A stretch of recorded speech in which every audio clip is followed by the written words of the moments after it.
Gold!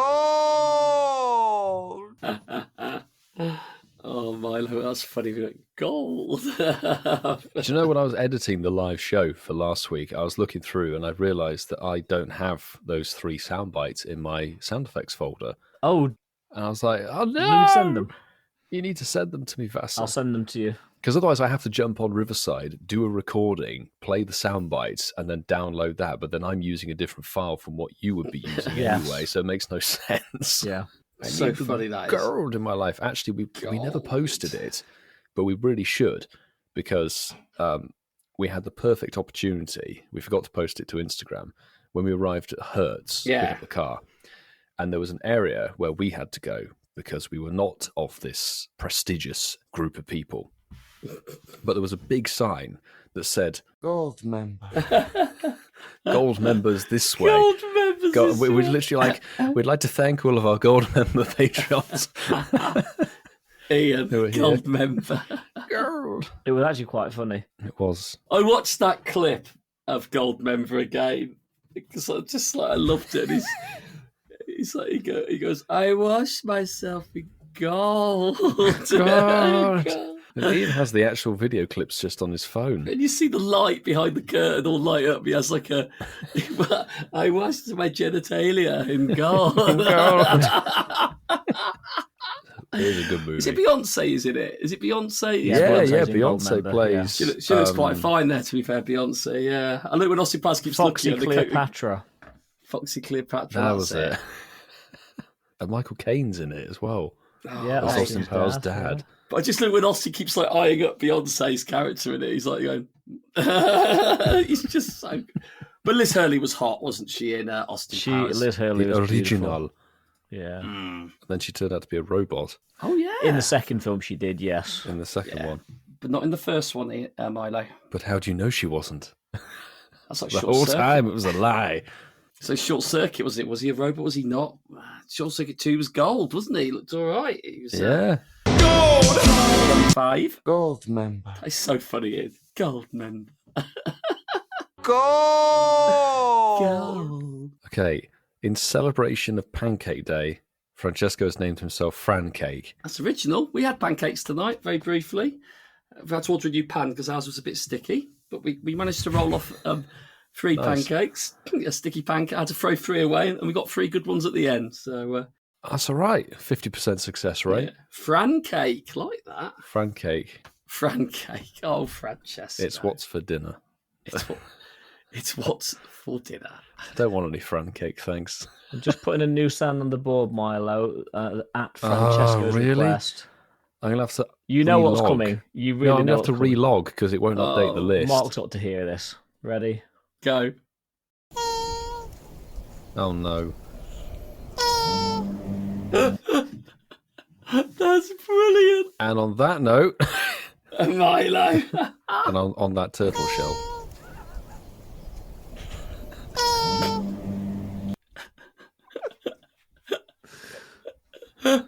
Oh my! Literally, until we sat down tonight, it escaped me that Francesco specifically asked me to put that on the soundboard last week, and I'd forgotten. Well, the world is better for it. It might replace the goat. Who knows? No. The goat has to stay. That is a staple part. OG goat. There it is. Francesco, I'm dying. Kindly stop, Francesco. We need you back, Fran Cake Man. Right. We need your Fran Cakes.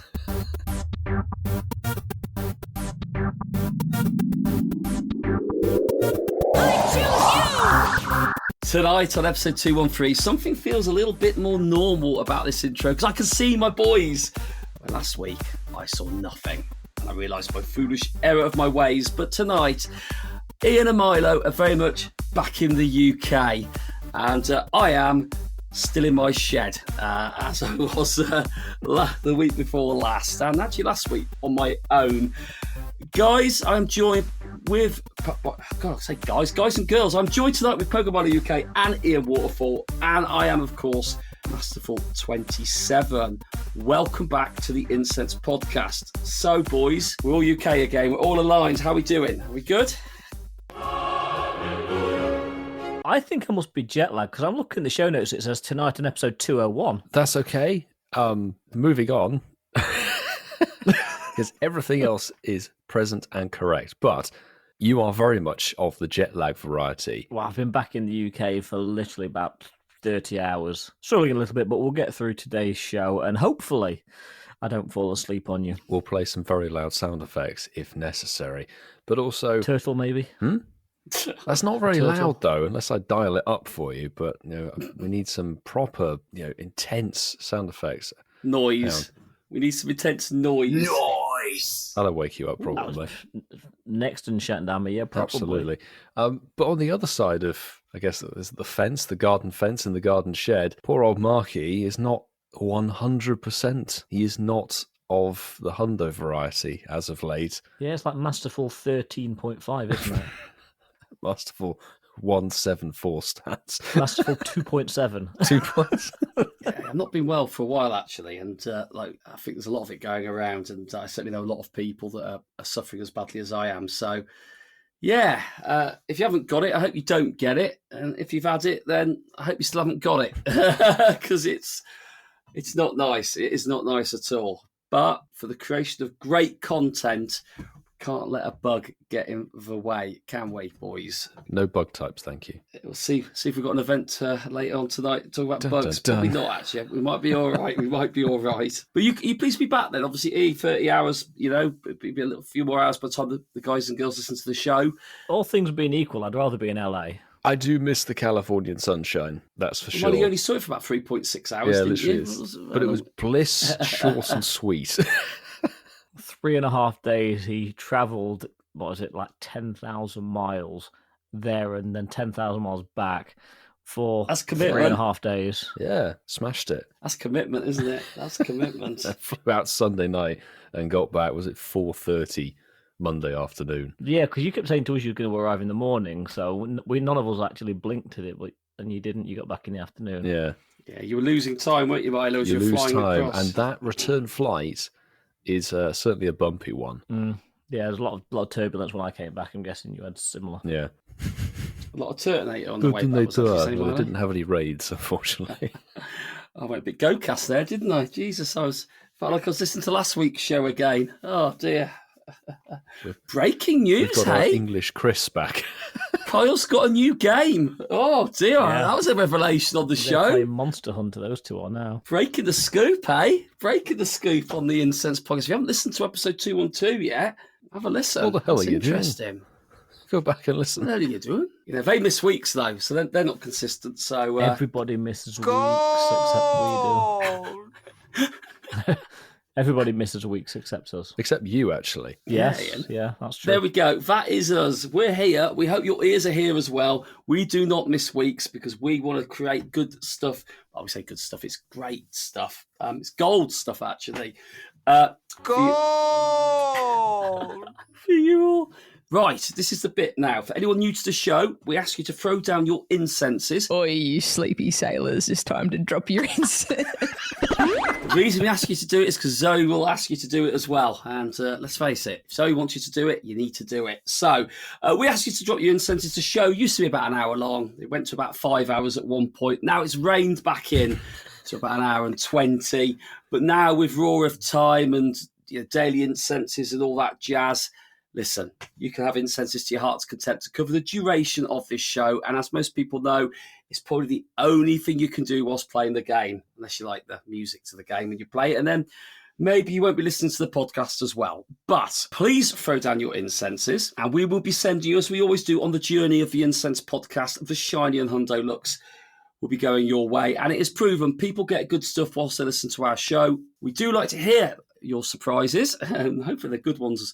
So we do have a world famous hashtag across our social media platforms to allow you to share that news, and we recommend you use it. And that is the world famous hashtag Shinies of the Week. Clarify the spelling? I sure can. That is SHINIESOFTHEWEEK. Please use it. It will help us find your post a little bit easier. Be heroes. We might feature yours in next week's show. Please, if you haven't done so already, follow us across our social media platforms. Yes, that's X, Threads, Instagram, Discord, Campfire, Blue Sky, and all the other stuff. But Ian is going to jump in with something called WhatsApp. I've got number and details written on here. And what does that mean? What's that? Well, WhatsApp is a messaging platform where you can message anybody over the interwebs, and you can also send voice messages as well. So you just need to save this number into your phone, +44 759 269 5696. Record a nice little voice message and send it to us. And maybe by next week's show, I will have woken up and exported your message so we can listen to it. Oh, dear goodness gracious. Well, you're here now. You're on the ride. This is the Incensed Podcast, episode 213. So let's jump into the goodness, which is our show, and a staple part of the show. This has moved around a few times. It's back at the beginning because I am boring, some might say, but traditional. Traditional. I like that, Milo. Thank you so much. It is the getting to know you section, and this is when I ask my boys a question. Just tell me about you, mate. Just what's going on?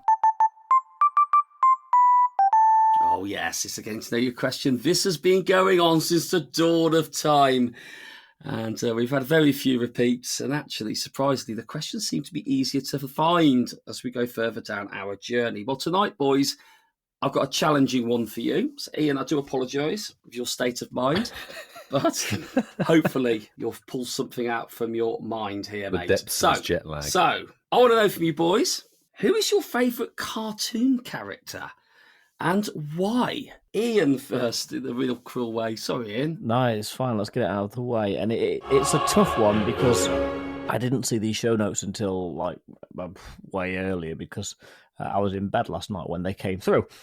I think we're all partial to a cartoon, but who is your favourite cartoon character? Well, I could be that guy and just steal what's likely to be Milo's answer and say Peter Griffin. But that was my one as well. Ian! That is naughty, Mr. Masterful. Okay. He's also jet lagged deviousness. He has. So I could just do I that. respect that. But What are you going to do? well, this is the thing. I really don't know. It seems to be a regular thing now where we just reel off cartoon characters. I mean, there's the other part of you that could say, "Oh, Jessica Rabbit," for obvious reasons. But I'm just going to go traditional. I think it has to be Bugs Bunny. Let's go OG. Bugs Bunny is pretty cool. Yeah, Bugs is cool, Ian. I like that. So Can't because go wrong with Bugs. I know you two are going to go newer and more fancy. They're going to get the votes. Oh, super fancy. Oh, So one of you is going to go out, Peter Griffin. The other one will go Stewie. Let's be honest. It's going to be like Family Guy centric. Well, Ian's got his picks, fine. So I don't typically watch many cartoons. I didn't watch cartoons growing up, really. Oh, rubbish. So, no, because it was Clarkson or nothing. And obviously Clarkson isn't How a old are you, cartoon. Milo? How old are you? 12012. While Milo's saying this, I'm going to cut him off now. He sent me a cartoon version of the Grand Tour. Oh, Yeah. no. Milo. The internet provided some gloriousness. It was a Top Gear scene, not the Was it Grand Top Tour. Gear? Was it? Yes, but very well done. Whoever animated that on YouTube did a sterling effort. But Ian is very right. I'm going to go Family Guy route, and I will pick Stewie Griffin for me, just because of how crazy and ridiculous the things that he does as a character are. And you're both children. Fetuses, dear boy. The plot of world domination and everything that went along, and now he's sort of more mellow, even though he's still apparently the same age, however many years after Family Guy began. What was it, the late 90s or something? And then it Yeah, got it's been a cancelled. long Was time. it cancelled twice or something? Yeah, I think Fox cancelled it twice in the early days. Yeah, and then brought it back. So I just love what the character can do and the stupid things he says that are related to whatever's going on in the world's climate at the time. Perhaps very un-PC. It's entertaining. So that will be my pick, Marky. So where on the cartoon scale of things are you going? More towards Vassar's traditional thing? Or even mine isn't like, I guess 1990s isn't that new generation. There are probably is there something developed in Realistically, none of us 2021? have mentioned The Simpsons, a TV show that's been running nearly as long, more than Well, we mine. haven't heard probably Marky's nearly as long thing as yet. Mark and myself have been around. Exactly, Ian. Exactly that. Maybe I'll go straight down and put Homer as my choice and see how we can mix it up. Yeah, we all know Stewie's not funny without Brian. And, Yeah. Brian's a standout character in Family Guy. I might put Brian actually as my choice. I think it's hilarious. I love the scenes between Stewie Like and Brian. their road trips or whatever they do, their travel. Yeah, it's bordering on like graphic, isn't it? You know, the fights those two get into as well from some of the previous ones. It is graphic. Yeah, it is. I mean, you've obviously got the chicken, haven't you? That Peter has a bit of a ding dong with whenever the chicken comes into the show, or the he has fights. Is it the chicken? With the chicken. Yeah, which is hilarious. And then you obviously have what's the monkey in the underneath? Oh, this is really old school family. Yeah, the monkey in Chris's closet. And in Chris's closet, it's like that. He's actually a very esteemed gentleman. But no, I mean, Ian, you're right. There, I was looking at the Simpsons. Love the Simpsons. Love Homer. Love everything about Homer. Yeah, we have cartoons in the UK where they probably epitomise the average person. You know, you can imagine that's like the average American family, The Simpsons. I always thought The Simpsons, the earlier Simpsons, was gold. Proper stuff. I mean, you never had a cartoon where the dad was throttling the son, did you? Let's face it. That was a bit like, really? Old member. Well, is that allowed? But it's got a bit more wholesome, I think, as time's moved on. It was in the 90s, wasn't it? Let's be honest. Yeah. Exactly. But no, Ian, I'm a bit like you. I like the classics as well. Love Tasmanian Devil. Cool. Taz was absolutely brilliant. You've also got Tweety Pie, Elmer Fudd, all that stuff. Love all that. Scrooge McDuck was a character I quite liked. In the remake of DuckTales, David Tennant voiced him. That was it, yeah. And everyone loves Winnie the Pooh, don't they? However, I'm going a bit down the risky route as well. I loved this show when it came out, and it brought some fantastic characters in it, and Terence and Philip were two of my funniest characters that were alongside in South Park. It's good to see them cropping up in another episode. Yeah, exactly. And anyone who liked Mr. Hanky the Christmas Pooh, well, there we go. He's all about Christmas shows. As well. So my character, my favourite cartoon character, is the one and only Eric Cartman. Absolutely love Cartman. Screw you guys, I'm going home. Yeah. I love it. Yeah, that's a good call. And you forget how old South Park actually is. It's been going around quite a while. And I would say it's a lot tamer these days than it was when it first released. Oh, yeah. Yeah. Oh, yes. And any cartoon series that could feature Saddam Hussein in it, in like a feature-length film, animated film, get it at the cinema. It's probably going to, at some point, dial it down a notch. And what a great name for a movie. Bigger, longer, and uncut. Bigger, longer, and uncut. That's very nice. This is very nice. We've got Bugs Bunny, and everyone loves Bugs, let's face it. We've got Stewie Griffin, and we've got Eric Cartman. We're going to put it out there, and we're going to let you all decide. But I'm going to let the boys start a conversation, because, yes, in 212, the guys are in LA for Unova Tour, in the flesh. And I want you guys to talk a bit about it. I've seen the vlogs, I've listened to the podcast, a little bit of a view from outside of LA, but it'd be quite a nice organic conversation. And then we'll talk about the thing that happened more recently, the global tour for Unova. So, boys. Yes. Talk to me about LA. We will I'm all ears. Take it away for the final week talking about the West Coast live event. Hang on, I'm talking about LA next year starting next week. Oh, dear God. I won't be on that bandwagon just yet, because there's some other stuff happening. Will you? Yeah, at least. But LA 2025 Unova Tour. Before we jump into it, we would just like to say thank you very much, everybody who jumped on the live show with us. Not just the fabulous guests, content creators, but the folks who got involved with the games and the shinies of the week and everything, or anybody who stopped us, had a chat, showed us your catches, and grabbed some stickers, or we forcibly gave you some stickers. Thank you very people much. Like, no, that's okay. Like, you will take stickers. We brought them. We gave more stickers away this year than we have in the last 2 years at a live event. I am going home with less stickers than I came with. And the Francesco sticker bag is just getting bigger and bigger every event, because we never give the full allocation away. Well, to be fair, with the Rose Bowl rules, he could have brought in a 1 litre freezer bag. He could, yeah. Yeah, fill that with stickers. That was about 1 litre freezer bag, I think he had. We're getting there. That's for sure. I had a few smaller bags of the different bits and pieces, incensed supernova stickers, and all that jazz. Yes, but I was given strict instructions before Francesco flew home. We need to order more stickers before Milan, so we might need to get onto that soon. I think so, because they're popular. The supernova sticker went down really well. I saw his sticker bag at Global, and yeah, I see what you're saying. It's a bit. I can imagine it was bulgier than it was then, but it still had a bit of bulge in it. To be Yeah, fair, he's got 'cause this- probably the last 7 or 8 live events worth of stickers in there for both the podcast and for Milo as well.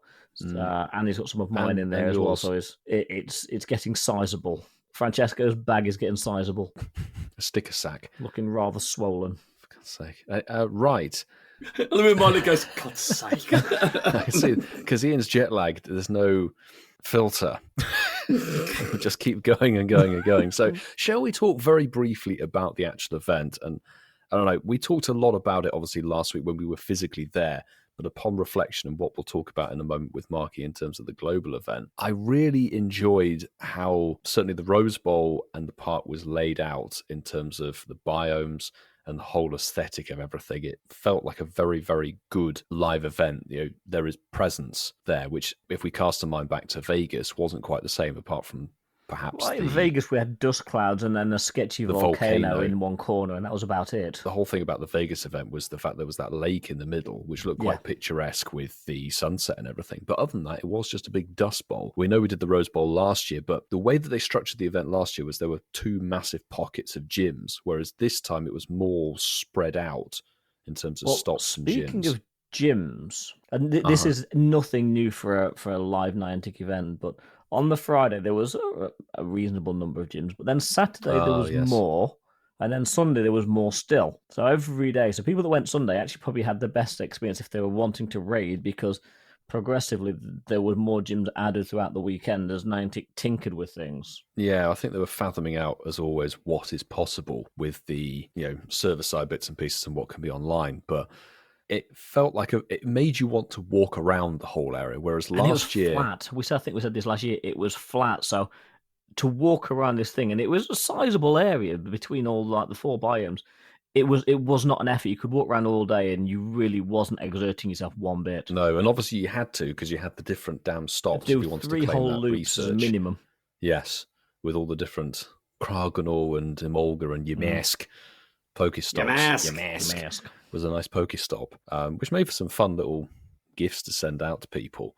But it did make you trek through all the biomes and get an experience for it all, which I thought was a much better job compared to last year with Sinnoh. Absolutely. Sinnoh, it just became like, right, let's raid. Whereas this time you're like, I can raid, but then also keep going. In terms of the Rose Bowl, that was fantastic. But then, I don't know, Ian, let me know your thoughts on this one. Like, when we got out into the city, the disappointment with Deerling not being in the wild at all. That didn't go down well with anybody that we spoke to. Yeah. I'm just like, why? I know there's 4 different forms of it, but it's not beyond the realm of reason to have all different versions spawning, because they do that with Unknown. They could have done. I think that was a misstep. The city experience allowed certainly Sue and Francesco, well, the park let Francesco, expand their shiny counts because Sue struggled in the park. Francesco was having really bad luck, but getting loads of shinies that didn't count.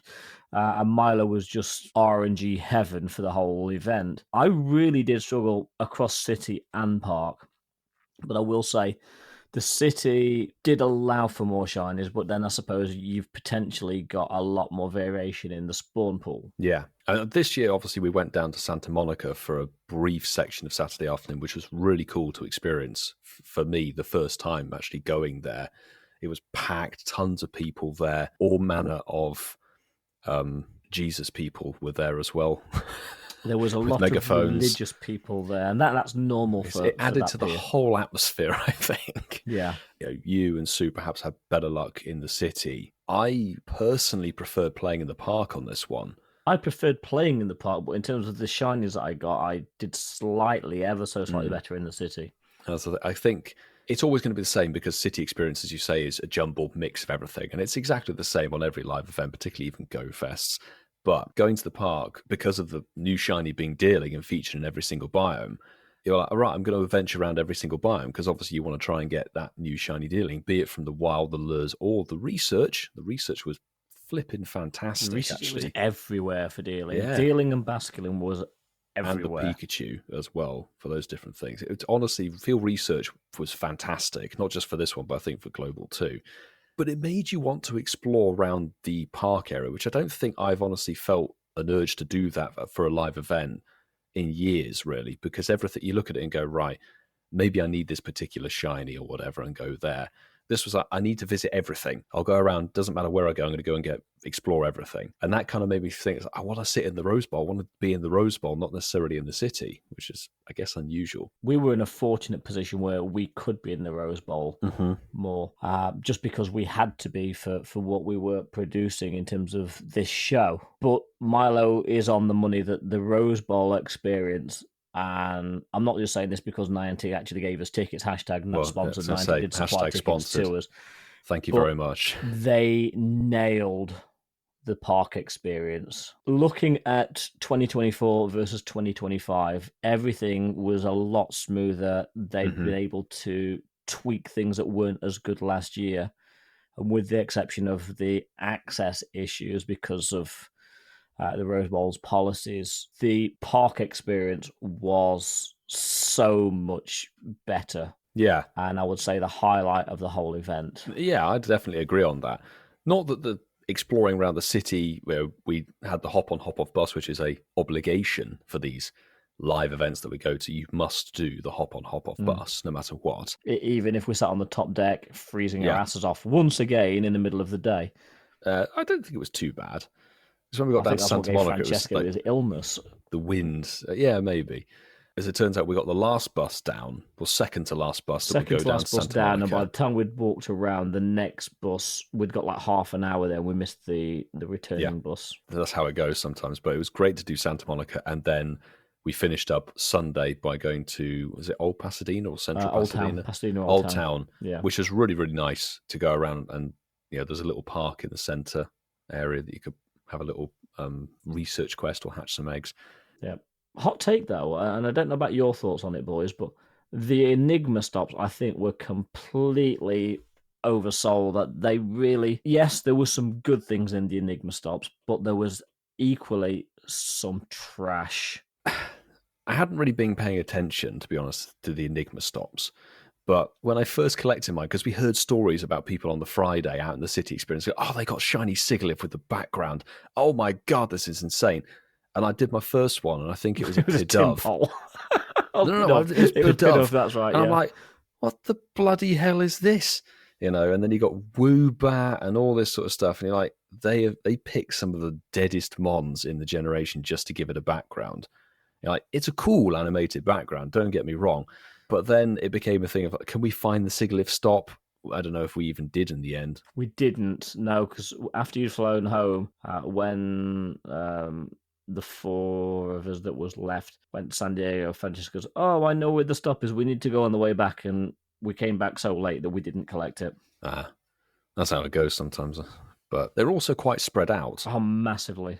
They were hugely spread out over the whole of the air, like the whole area. So very difficult to even obtain, to be honest. And then it's like, is it really worth it? Well, it was for me and Francesca because we were quite fortunate in that the Italian, who was having the most terrible shiny luck in the world, and myself both managed to get the shiny Sandile. Yes, that's significantly better. Yeah, we did okay. That was the highlight of. So you two got shiny Sandile with the background. Sue and I, by contrast, got Timpole. That's right. Timpole. Yeah, for Christ's sake, really? That's a small, negative thing, really, because the Enigma stops were just something extra. You weren't obligated to go for them. It was along the similar lines to the Spiritomb stops last year, but 100 of these Enigma stops all over LA County, there was a lot to go at. Actually, something else that was a bit of a negative, and I saw quite a few people picking up on this. So even if you bought the egg add-on for the ticket, which is supposedly meant to boost your 10Ks, I don't think I had 9 10-kilometer eggs at one time the entire weekend. I did 2 batches of 9 full 9s. There you go. But did you strategically... Were still dropping quite a lot. You were getting them. I was getting more 2s and 5s than 10s. Not that it stopped the shiny luck coming from the eggs, which I'm immensely thankful for. The RNG was good to me on that front. My average pull was about half and half. Yeah. So you'd maybe get 5 10Ks to 4 other types of eggs. Mine sort of got better through the weekend. So genuinely on the Friday, I was lucky if I got 4 10Ks at a time. Sometimes I was hatching 1 10K per go. So 4, I think, was the maximum I had at any point, and it was just constant 2s. And the problem was the 2s were full of rubbish. It was like, do you want to hatch a hatching Rog and Roller? Shelmets and Carablasts and We just had a like, com day really? 4. Come on. all these com day mons and like, no, please don't. At least the 5Ks, and this is the same obviously for the global event, they had the Throw, Sork, Heatmore, and Durant, which I know we've played Go Fest for donkey's years, but not everybody has had the chance to get those shinies. A lot of people still didn't have. Certainly, the Americans, there were quite a few people that haven't got shiny Sork. Yeah, and like you say, it had been in Go Fests in the past. That was the question I was going to ask you, because we'll talk about global in a minute. But yeah, one of the things I noticed with global was like the egg drops were really, really spread out all the time. And I know that you had other commitments out there, whilst obviously creating fantastic content. And was that the same then? Did you say in the park? Were you finding that then? Park and you City. said you got a lot of tens, but was it as spread then out there as it was for global? Yeah, It was drop just rate as for bad. the 10s was probably better than Milo's, but Milo was hatching more good stuff. I was very firmly in the camp of struggling to hatch the shiny regionals, whereas Milo hatched about 6 of each. Slight exaggeration, but Just a bit. It's 4 of each, wasn't it?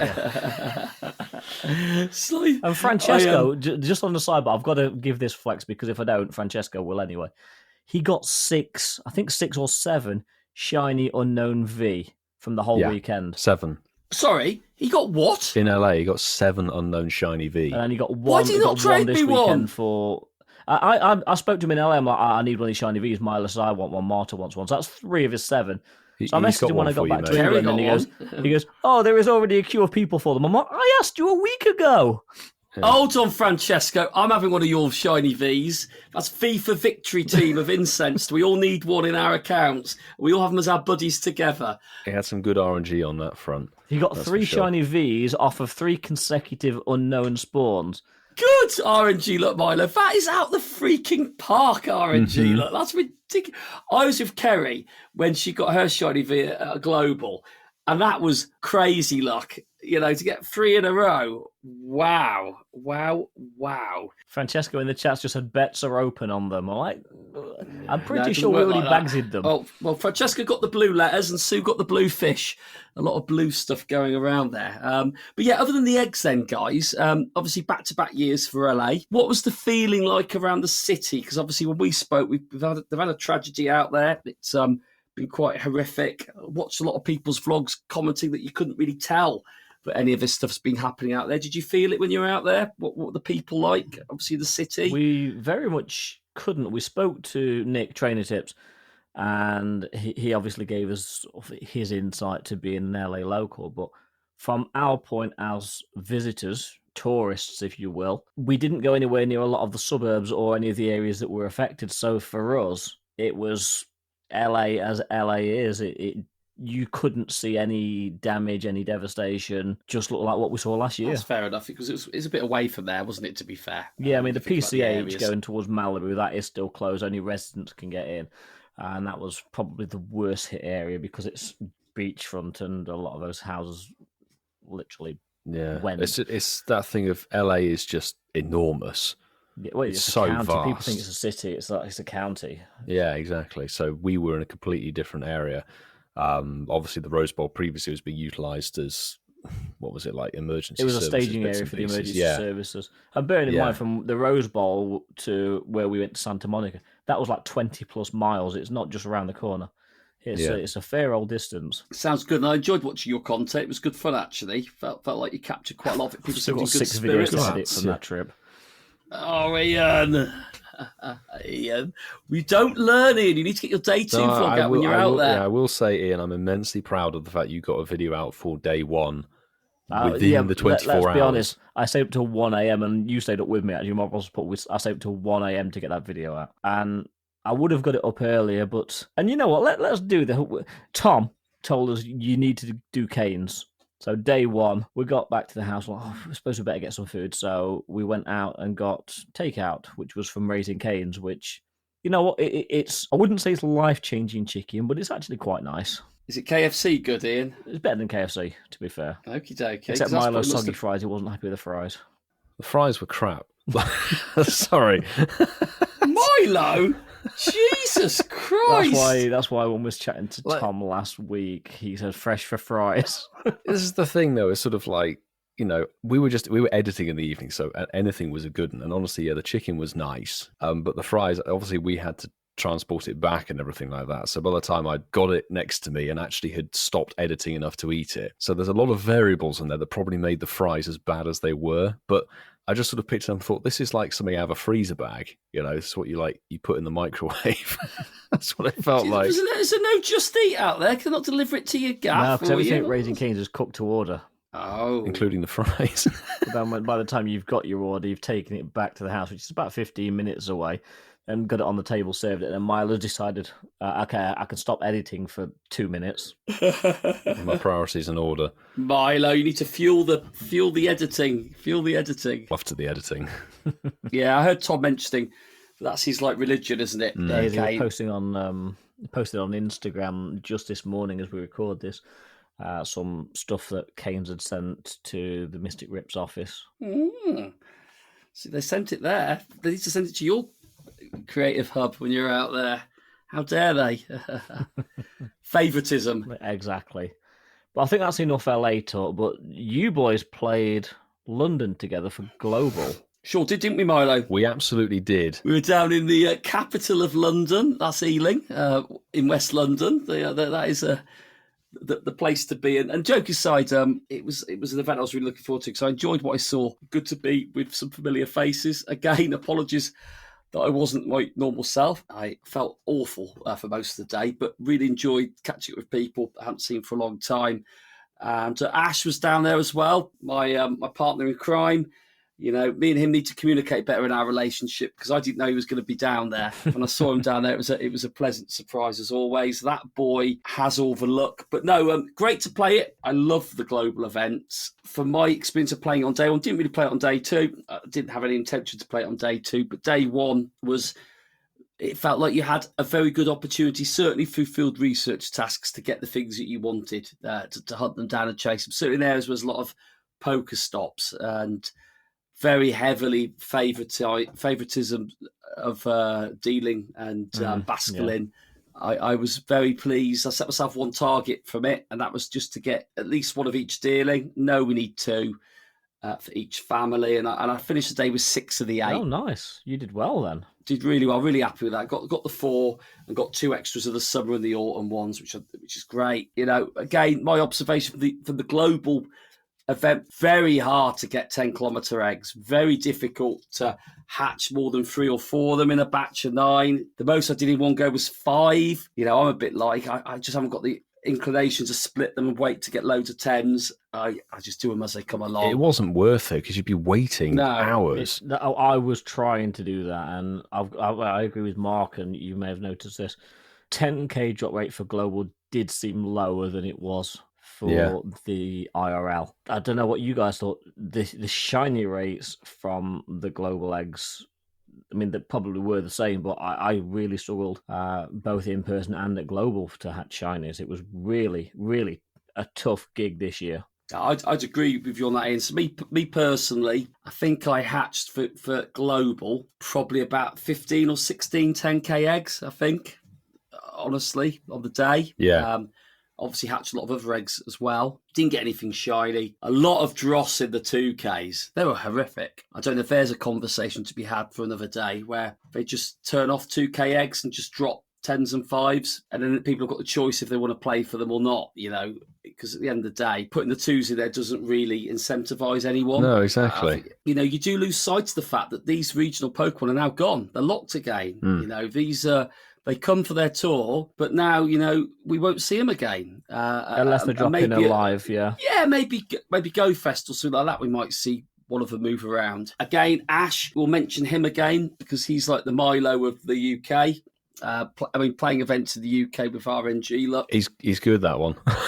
Got it in the research, I should say, prior to the event. He got the floor 10-10-10 shiny Sigalith, but he hatched another Sigalith shiny on the day, and he also hatched a Bouffalont shiny on the day. So he got 2 of the 3 in probably a similar amount of eggs that most of us hatched. I think that's a fair point. And one thing I did want to say is the tour pass, we had it for LA. It was then reintroduced, slightly tweaked for global. And did you guys have any luck from the tour pass? Because again, we had the standard pass, and then 90 kindly gifted us the deluxe pass, and I got bugger all from either. Yeah, I got nothing, literally nothing. And that was the only way, really, to get any meaningful Mindfu or Sandal. Sandal is in the Enigma stops, but trying to find those Enigma stops in Global was quite a challenge.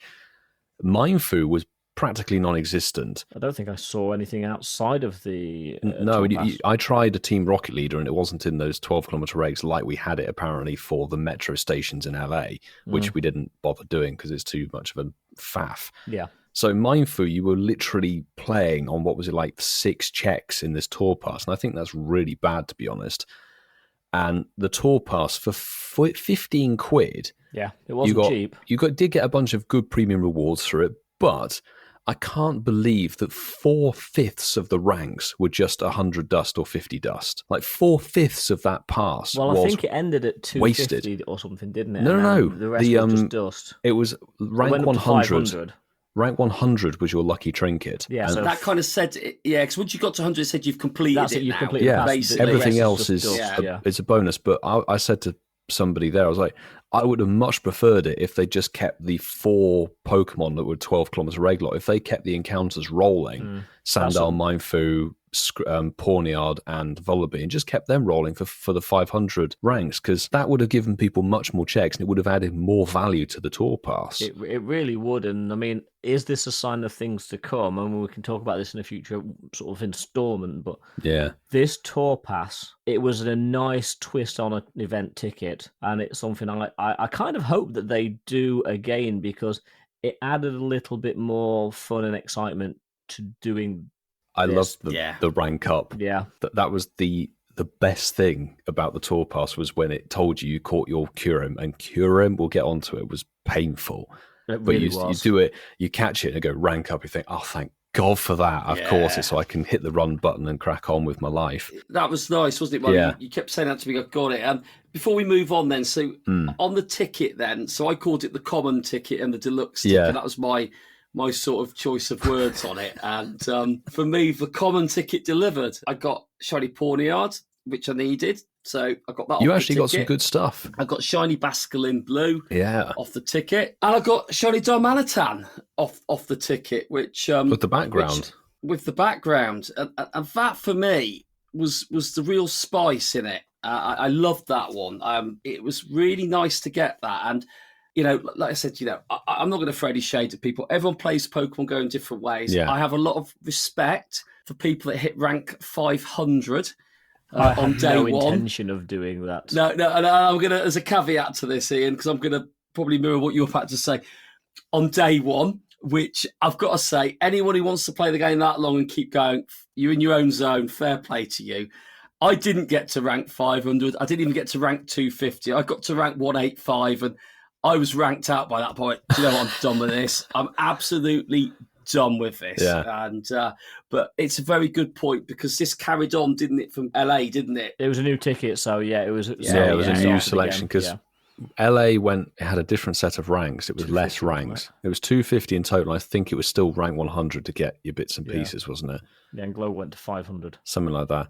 But something I've seen posted on various bits and pieces and socials, if we cast our minds back to Kanto and Johto Tour, where you had a ticket to do the event, you could play the event without the ticket, but a lot of people forget that this was a free-to-play event. Yeah, but this is where the tour pass and this sort of thing comes in, because there were extra tickets for the Road to Unova, which were supposedly egg boosts, despite the fact that during that event, the only thing that dropped were 2Ks, and you had the raid boost, which gave you more XP and 1 extra pass per day. It wasn't like amazing, but the tour pass was not dissimilar price-wise from what we paid to do the Johto Tour as an event with a shiny boost and a bunch of other. It was 12 quid, I think, from memory. And what that ticket from Johto Tour gave, I look back at our content from all those years ago, what that ticket gave you at Johto Tour was a vastly better experience than what the tour pass offered, I would say, because the Tour Pass gave you premium items and a couple of encounters with some Pokemon that weren't available anywhere else, and then you got this Lucky Trinket, and the Lucky Trinket's haloed as like the god item of this Tour Pass. Well, it is, but I'm still getting triggered, especially since the global one, you only get a week to use it. Yeah, exactly. It's like 4 days at this point, so we have to pick and choose quickly.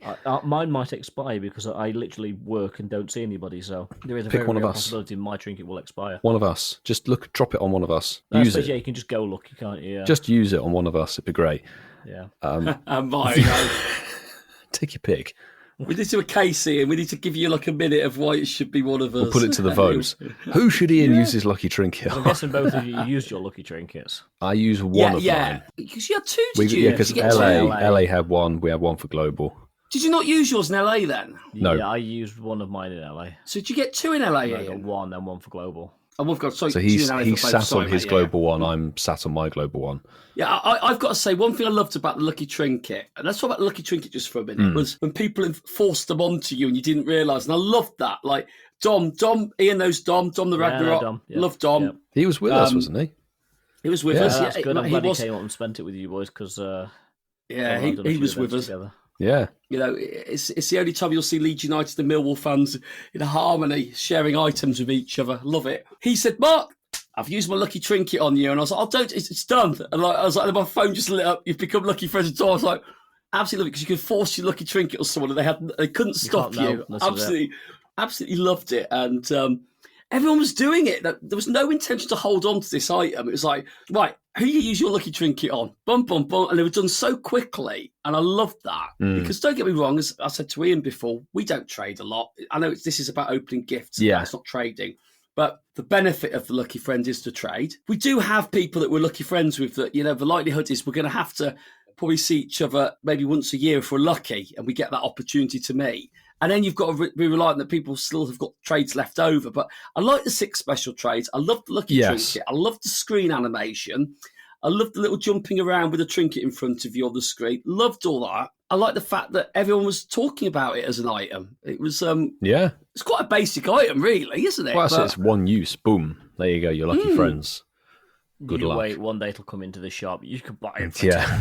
$9.99. What was it? 10,000 coins. Stupid. Sneaky Niantic. Yeah, sneaky We don't see Niantic. what's happening, but it quite easily could. No, be into the store. it's the potential's there, isn't Yeah. it? You could buy it for X The amount. assets there now. Yeah, exactly. So I loved that. But Ian, yeah, you have to pick eeny, meeny, miny, mo. Very one of us. quickly. Well, Very quickly. Just for jokes, put it on Nick. Yeah, I'll why see him in a year's the time. hell not? I'll do it because he'll notice your Lucky Trinket as well. It says, it goes, Yeah. Use the Lucky Trinket on you. naturally then, do we go Curum talk now? Is that right, Curum? We could do. I suppose we really need to touch on it. I just wish Niantic had tweaked the catch rate on it. Because the amount of times that you were using like nearly 15, 20 balls and it was a last ball catch or a flea just wasn't funny. No. And that was the same for LA and Global, and it Yeah. was such a pain. And the shiny rates for Cura were awful. Bad. Very bad, I would say. And there's a whole thing, if it's got bad shiny rates, I don't know about you guys, but the IV range was pitiful at the best. Most of the time, you're sub 2000 CP, you're in the most of them in the 1970s or 90s. something. Some of them are like 1976, 1978. Yeah. Really quite low. And I'm just going, it's like, of course this one's got a background. Of course this one does. Not the shiny that was the one before or whatever. But it did make people raid, of course, not dissimilar from the Origin forms and at Vegas, or sorry, Hoenn Tour in general, the Primals. And this got me thinking, is like, this is what feels like the 7th or 8th or maybe even 9th live event or Go Global huge event that has had such a huge focus on raiding as an element. Because if you cast your mind back, Go Wild was more about Gigantamax, but we did have all the raid game for the Origins. Absolutely. GoFest last year was GoFest last year was shiny Ultra Beast galore and the Crosma fusions. Sinnoh Tour was the Origin Forms debut. Cast your mind back, GoFest 23 was Mega Rayquaza, and then cast your minds back even further, Hoenn Tour was the Primals, and even going back to 2022 GoFest, that was Ultra Beast debut. Yes. Yeah, I think so. There's been such a huge raid focus on all of these live events, it felt like, really, apart from dealing and those Pikachus, if you really wanted to go for them, which people like costumes like me, not everybody does, but it's like black and white Kyurem, that's your lot. There you go. And it was a very hefty focus on it all. It was, and that was the trade-off. Because this is nothing new, but because you were pretty much encouraged to raid so much, you were missing out on the wild spawns and research tasks. We're in a safe spot here, and I've got some therapy. I need to confess something to you both. Go on then. Safe space and all that. I was very annoyed with myself. I can't believe I did this, but I've seen other people have done it as well. Now, hold my hands up. I don't play the game religiously as much as I used to. I was getting very frustrated on the day, probably because I wasn't feeling well, about how difficult the Kyurem energies and the whites and the blacks and the Zekrom and the Reshiram and how all this stuff worked, because I don't play the game, don't know the main series game. Yeah. I was getting frustrated going, well, which raid's which? Which raid is going to give me the right energy that I need here? And I was like going, well, you can tell by the tail. And I was kind of going, right. And imagine, I thought, well, Zekrom's black, Reshiram's white, right? Reshiram's white and Zekrom's black. But no, they're not. Zekrom's white and Reshiram's black. And I'm going, that's really confusing. They're opposite colours to what they actually are. I worked that out. I don't raid heavily. That's one of the things I'm quite proud about. I keep saying it. There'll be one time when all this stuff gets taken away from us when the game stops. That might happen in 10 years' time, might happen in 30 years' time. But the thing is, we don't own any of these things. So raiding is subjective. It's a lot of money you spend on it to do it if you want to do it. I get all that. Yet, I realised I hadn't got enough energy to fuse both types. So when I was there with Milo, I fused white. That's the one I wanted. Yeah. I had a lucky trade, got a great one. It had Glaciate on it because we both put Glaciate on it, and we did it, made the trade, and it got its signature move, Iceburn. Happy days, fantastic. Yeah. Numpty here gets another shiny from a raid in the UK. Assumed because it happened on Global that it would have Glaciate on it. Yeah. Didn't have flipping Glaciate on it. Fused it with my other black energy to give me the set. Fused it, didn't have the signature move on it, didn't realise until I read on X that someone had done exactly the same thing. And then Numpty here goes, well, I'll unfuse it, put Glaciate on it, and then I'll refuse it. It didn't have the energy. Didn't have the energy because you don't lose it. Now, I get it. Niantic has never put a guide about how this stuff works. And granted, you need to find a lot of it out yourself. But it never gave a warning when you unfused them to say, this will cost you the fusion energy again. It just says it can be left, and then you can separate them. So for me, I actually was very angry with. I was angry with myself, but it was very complicated. The whole fusion process is simple, but the black, the white, the black, the two forms of energy, the raids. It wasn't clear for someone who doesn't know the main series game, so I was actually getting very frustrated by it. Don't get me started about trying to catch him, Ian, because that was hard work. Yeah, That really was. that's an understatement. I can imagine there'll be a lot of people, myself included, that feel a bit foolish from doing that, but would have still done it wrong. And I can't imagine I'm the only person that's done it wrong out there, because that was not simple. Definitely it was not simple. No, and this is where it's sort of like you have to actually read what they write in the small print of the articles, because even I was confusing myself when I was trying to look over which medal to pick, because it was all determined by which medal you picked. So the Reshiram was the black medal and the Zekrom was the white medal, because that's to do with the main series games, apparently. Well, yeah, because you can't have a white Pokemon on a white badge, you just have a white circle. Yeah, well, with an That's why outline. it was, wasn't it, Ian? Because that was why it was. Because in my head, I thought Reshi was white and Zekrom was black right until the end, and then I was like, and then like you said, it wasn't. It was the other way around, but that was it. But then which medal you chose to go with determined which form of Kyurem that you raided would guarantee Glaciate on it. I think there was one case where I was about to fuse a Kyurem and I looked and it didn't have Glaciate, and I caught it before actually hitting the fuse button, but it was close and very easy to do. And it's even the case of you could do it. So Master and I did a lucky trade for shiny Kyurems, and I think I gave one that didn't have Glaciate, and she nearly hit the fuse button straight away without checking the special move, because I didn't know. It was a rubbish shiny with a catch card, one of the few I had. So we swapped the catch cards, and it obviously was a lucky trinket trade. It was a tricky thing to do, and it wasn't the same for Necrozma. No, it wasn't. Actually, Necrozma was very simple. You didn't have to have a move TM'd onto it. When you fused it, the fusion forms of Necrozma got their exclusive moves each, Whereas this thing required Glaciate being on it, which thankfully you can Elite TM onto it, but you have to make sure you've got it on before hitting the fuse button. Yes. Which I'm fairly sure there's a vast amount of players who've done exactly the same thing you did, Marky. I mean, I'm just reading here. Sue did did it Yeah, wrong there as you well. go. I fused to a Cure Here in the twice as gold well. Patreon chat. I think for me, the biggest frustration with it all is like you said, there was an element to it. You need to put the move on it. Then the backgrounds. What the hell was the crap with the backgrounds? You've got white backgrounds, black backgrounds. How do you know which Reshi to pick, which Zekrom to pick to fuse it? Like you go, well, don't use a shiny one, because the IVs are kept by the lead Pokemon, which makes sense. It's led by the Curum. Okay, that's fine. But I had people talk about like fusing a white background with a black background. What the? I don't understand all that about the background. This is just extra stuff and extra RNG because we've had the whole thing of, can the Pokemon be shiny? Will it be 100%? Or what's your stats going to be? Then they've been throwing backgrounds in here, and it's exactly the same for the com days and things like that. So you could get Curum with white and black backgrounds. Good luck trying to get the shiny on with it, whichever one, because obviously RNG and everything.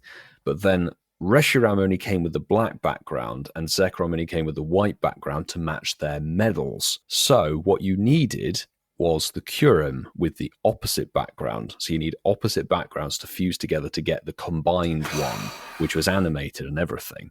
And obviously that would then dictate which version of Curum you would get. But as things went on, I think I got one combined Curum background shiny lucky from Marta. But the other ones, I'm a hardcore raider. I love the no remote raid cap. It was amazing, but I lost the will to live with trying to work out the backgrounds and where to go and all that. I was like, I'm just going to choose the decent IVs because all the catch cards went on to the year 1968 or 1976. It's like, I will trade those eventually. But yeah, it was long. Yeah, Ian, did you fuse okay? Have you got one of the? I mean, how much energy did you accrue when you were playing it, mate? I end up with about 5,000 energy for each. I only actually fused the black Curum, and that was only because I had to for global for one of the research. The fuse, yeah. So it's not something. I know most people are day one fusing, but I really put it off until I had to do it. But I've only fused one currently. You were okay because it wasn't timed research, actually. Actually, spoilers. I actually beat Milo to complete the research in LA. No, I was very proud of him in LA. Ooh. He got his 4 Pikachu from the research before I did. I'm still waiting to do then. I've got to find a motivation to do 4 more raids at the moment for Pikachu. Yeah, after the Curum thing, I'm like raided out, honestly. Hell no.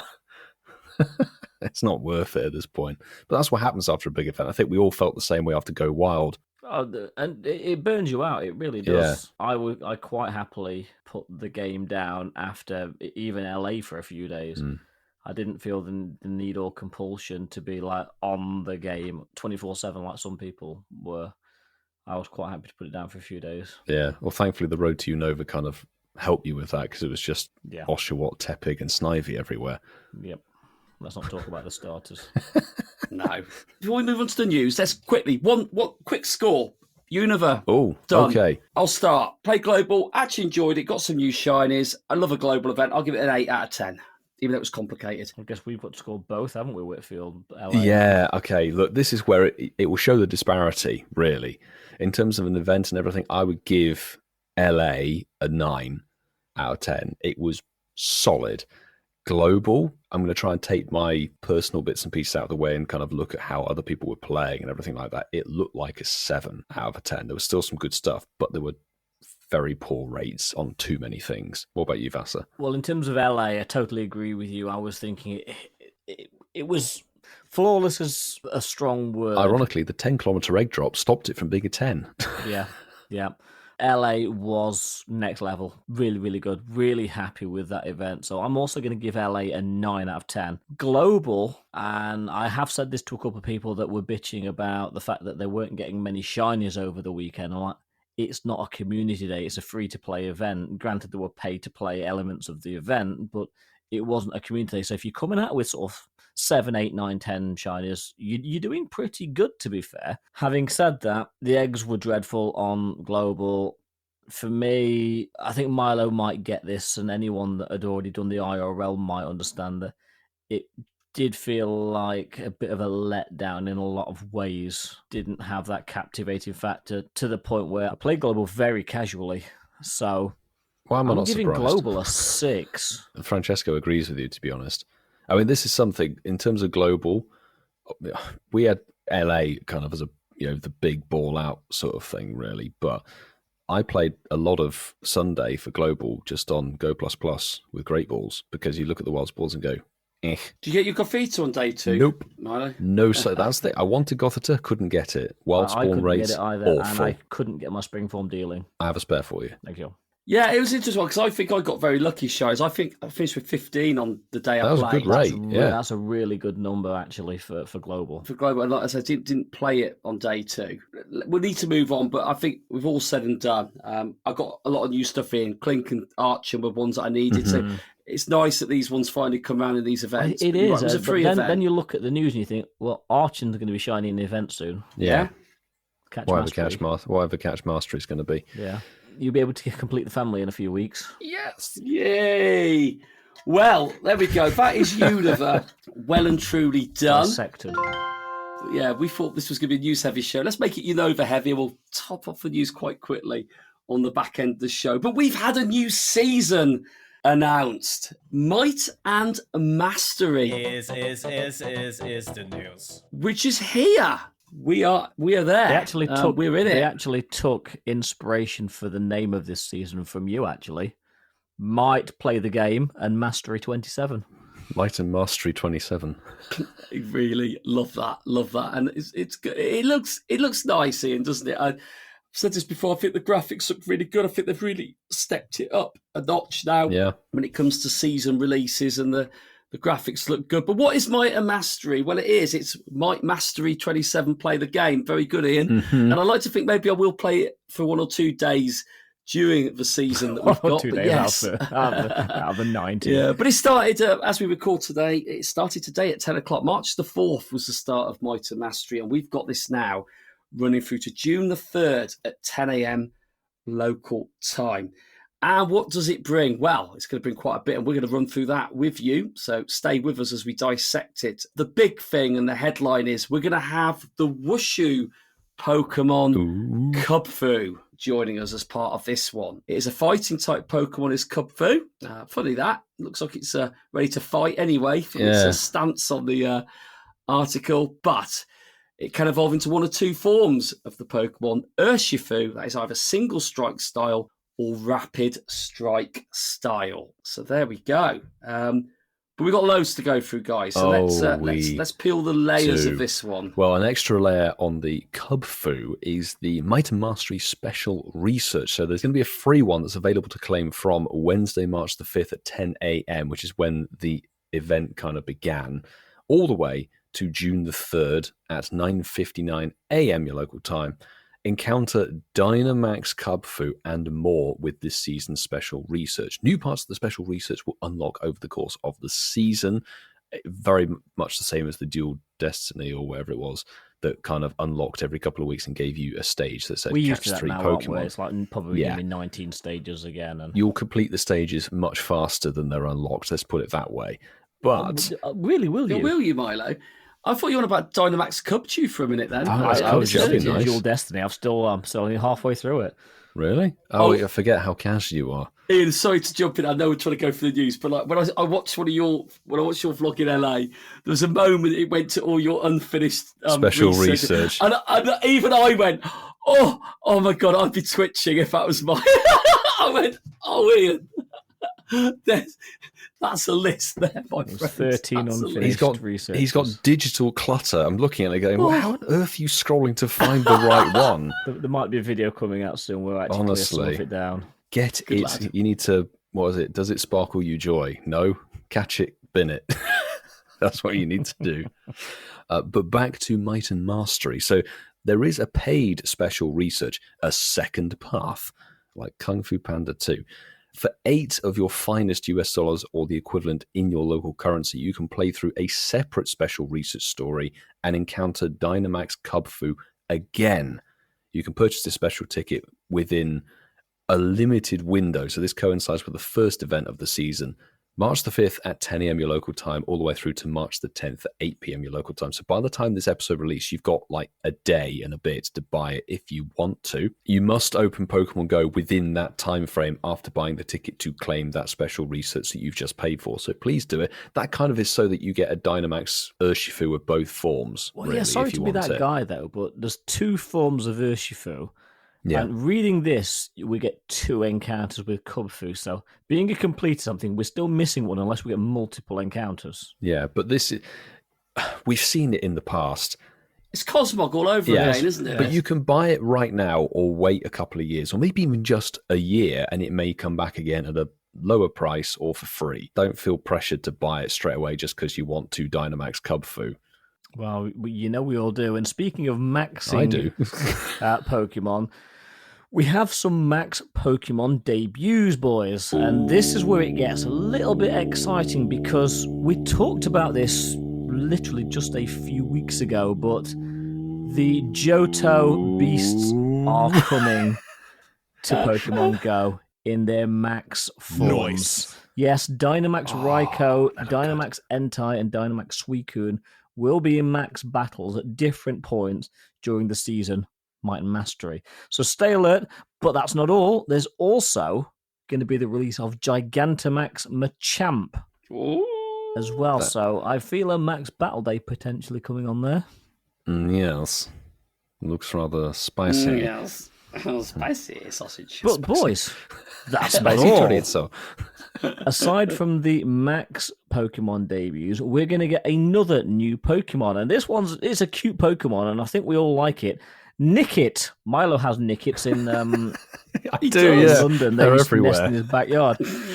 Nickit, it's like a fox Pokemon, is going to be debuting, and that was originally released in Sword and Shield. That's amazing. So Nickit and its evolutions will be coming in PoGo. That's so right. To be fair, when I looked at it, it did bring back images of Milo's backyard. Yeah. No He's wonder already sort of twitching Milo, it. Look at him. Yeah, honestly, no, the urban foxes just run riot in London. It's nuts. Let's move swiftly on so he doesn't think too much about it. But yeah, we're going to have some seasonal highlights as part of this new season. And we've had the community days, or the dates, I should say, announced. I think we've spoken about this before, to be fair, but these are the community days. Obviously, March the 8th, which will have happened as this show has been released. It would have happened. We've had, obviously, through Coco Com Day, and we've got the Classic with Totodile on the 22nd.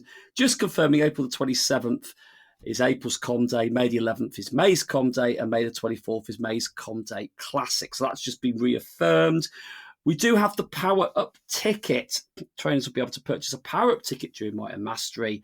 And this will help trainers get the most out of the season by granting bonuses such as 1 additional Candy XL for completing raid battles and max battles. And we've got themed stickers. Hey. And I'll tell you what, they look quite adorable, actually. I am loving the Cutie Fly one. Very, very cute. I missed this off the list. Go Battle League. Anyway. I'm sure you what's that? missed it off the list. And showcases as well. Someone's eaten the Baguette League. They've eaten it and they've diced it up. But yes, Milo, let's go away from highlights. I think you've got to rotate, haven't you? Yes, well, of course, every new season shifts the research breakthrough ever so slightly. So over the course of the next 90 days, 3 months, or whatever you want to choose it, every time you complete your 7-day research stamp, you are going to be dazzled and amazed by the following Pokemon. Alolan Marowak. Yay. Marwile, I know one person on the planet Yay. who will be excited for that.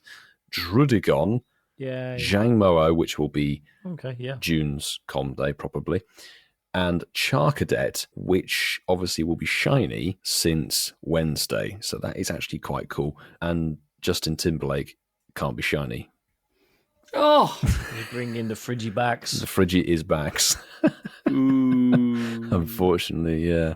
And people didn't get the Frigibacks joke. One was in LA. They not. No, it was part of What the Ducklet. Yeah, we had to give a Andrew- hint. I heard Andrew it. got it Give a eventually. hint. Yeah. Bring in Frigibacks. Oh, everybody. Oh, wait, hang on. Bring in Mark, say that again. Bring in Frigibacks.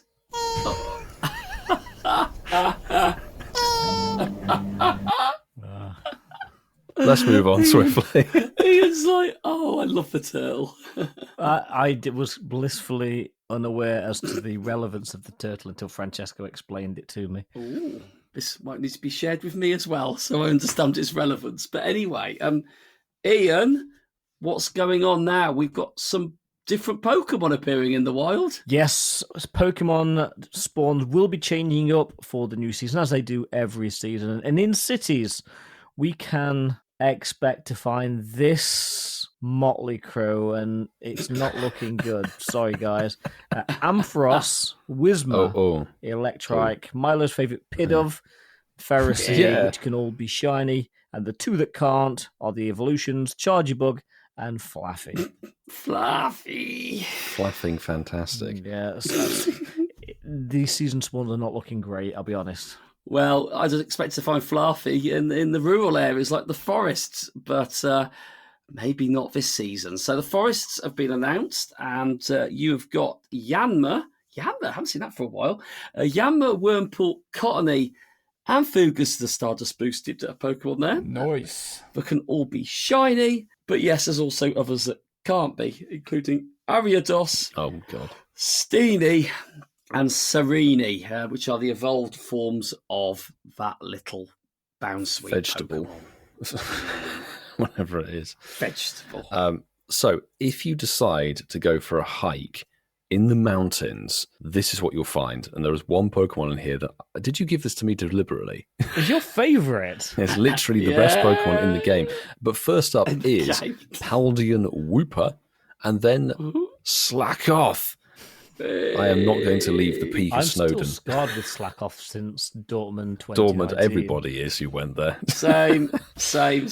You have the shiny boosted Nincada, then there's Krogunk, Hippopotas, Stunfisk, and the only one that can't be shiny apparently is Clodsire.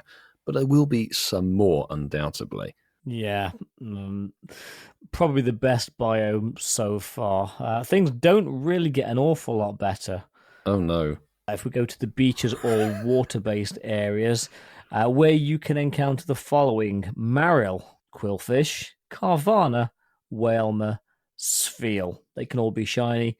And the two that can't are Celio and Barbacle. I like Celio. Good artist, Celio is. Yeah. Kiss him a Roselia. I liked his Mountain Dew advert.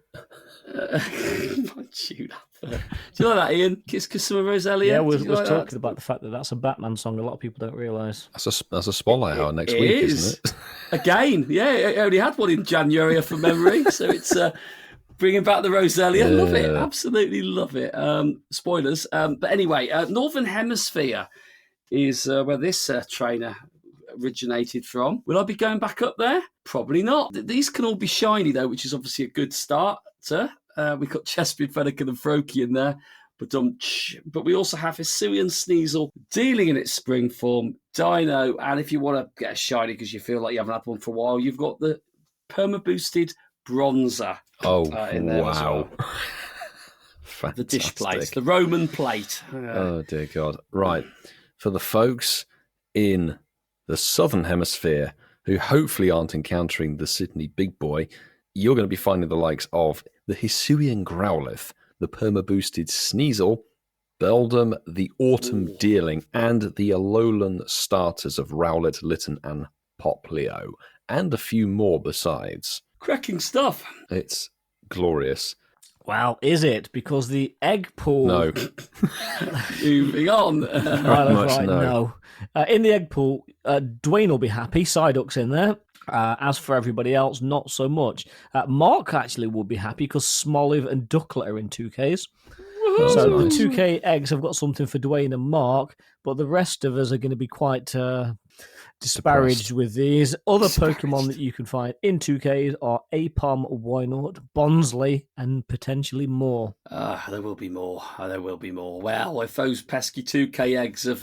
you've got no choice. You get what you're given in this game. We've got as Unova proved, you've got 5K eggs as well here. There's two sets of 5K eggs. We've got the standard ones and the Adventure Sync Reward 5Ks. So in the standard ones, one that's probably still eluded me and I think a few people slapped a Crab Brawler, so that's in there. No, I've got Crab Brawler in. Ignore Yeah, me. you got I'm that in thinking about Madrid. another Pokemon. I got that in Madrid. You got Crab Brawler Kamala, which is fun. The Todger is also in the 5Ks. Those 3 can be shiny. I mean, you've got Grookey, Scorbunny, and Sobble, all that can't be shiny. And then in the Adventure Sync reward, eggs. This is for Just walking distance. Don't walk 25k, people. Seriously, it's not worth Oh my god. misery. It's These not are worth the misery. horrific. Yeah, Skarmory, Lilip, Anorith, Riolu, and Munchlax. They can all be shiny, which is about the only thing which is positive to say about that. But out of all of those, you're going to get Lilip, Anorith, or Honestly, Skarmory. if I could delete one egg, I would delete the 5K Adventure Sync from this season. That's horrendous. Anyway, if you fancy opening a few gifts here and there, obviously they shift up what's on the article, but it's practically the same. It's going to be the Alolans, the Galarians, and the Hisuians. So Alolan Meowth, Galarian Meowth, Alolan Grimer, Hisuian Voltorb, and Galarian Corsola are all featured, and some more, even though it doesn't quite say that yet. But your special route 7-kilometer Mateo eggs are going to be including the following of Alolan Vulpix, Hisuian Sneasel, Galarian Corsola, Pawniard, and the shiny potential White Stripe Basculin form is still in there, plus some more. We'll find out when we White actually stripes. encounter the egg, I guess. Yeah, kind of makes routes worth doing. White stripes. Yeah. White stripes. White stripes. So you Great 10Ks, band. boys. These are kind of a mixed bag. Not too bad, although I'm going to say you're going to hatch a lot of Carb Ink from 10Ks. Oh, God, it's still Potentially a in there. few Frigibacks. Drooper's going to be one of the rarer ones. And then your potential shinies are Larvesta, Jangmo-O, and Charcadet, which you are going to be on the rarer side of things, I would say. Your 10K Adventure Sync eggs. Okay, they're slightly better Could than be worse. the 5s. Mm. Bagon, Giblet, Jangmo-O, Charcadet, and Justin Timberlake's favourite, bringing the Frigibacks. Everyone loves a shiny Giblet, don't they? I Still used love a to. Gibble. I used to. Can't Oh, argue with a Ian. shiny Giblet. I used to. Oh, Ian. The community day It's one I kind of still killed it click for on. me. That was a long time ago. I know. And even now, I roll my eyes when I get a shiny Giblet. Oh, poor Giglet. Well, the seasonal bonuses. Yes, Might and Mastery will feature the following bonuses all season long. There'll be increased friendship bonus damage dealt by Pokemon in raids. So I'm yawning as I'm speaking. That's I do how apologise. inciting they are. That was horrific, wasn't it? Trainers level 31 and above will receive one guaranteed rare Candy XL for catching a 5-star raid boss during a raid hour. Oh, beautiful. Trainers level 31 and above will receive one guaranteed Candy XL when trading a Pokemon. Yay. And there will be increased Stardust for the first catch of the day. Pretty poor seasonal bonuses there, let's be honest. Well, I know And you two not in- don't trade, but the trading one is cool if they introduce new Pokemon. Well, one, we don't trade, and two, even if we did, we wouldn't have time to sit there and trade like 50 to 100 Pokemon. Oh all my day. god. As I said on the live show, you can't multitask. That's why I'm able to get shinies while recording the show and you're not. Oh dear. I don't think me and Ian would be allowed to sit at our desks trading Pokemon, would we? Not Ian? while I was at No. work, no, would get fired. No, you don't have to. Don't have to. But no, that's a pretty poor bonus for the season. But I think, like you said, there's a bit for everyone there. How you're inclined. I've got to say, I'll be honest with you. Some new Pokemon, Kubfu, exciting. Mhm. Nickit, fun. So I think that's good. But other than that, I just see more money being spent, to get better returns out of another season. It feels a bit Yeah, like that, well. which is standard. But I've also realised I don't want to go to the city for this season. The spawns are pretty Don't want to go to lackluster. don't want to go to the city. Don't want to go to the forest. Don't want to go to the mountains. Definitely don't want to go to the beach. And then Don't wanna go north. and southern hemisphere are equally as meh. Really. Ian, what are you reckoning? I think mate? on the whole, the season does look pretty strong, Mm. but there's definitely a pattern developing, or I should say has developed. And we've touched upon this, the fact that we are opening our wallets more and more and more. And there might potentially be an underlying reason for that. Hmm. But the season does look okay. Debuts, new shinies, max battles, it's got a little bit for everyone, including the Baguette League. So I'm quietly cautious, although we've said before, something that looks great on paper can be terrible, and something that looks terrible on paper can be really good. So Yeah. I'm reserving judgment, but I'm quietly optimistic Yeah. on this one. Yeah. I hope that the whole theme is, Kubfu kind of fighting themed, the Gigantamax Machamp coming.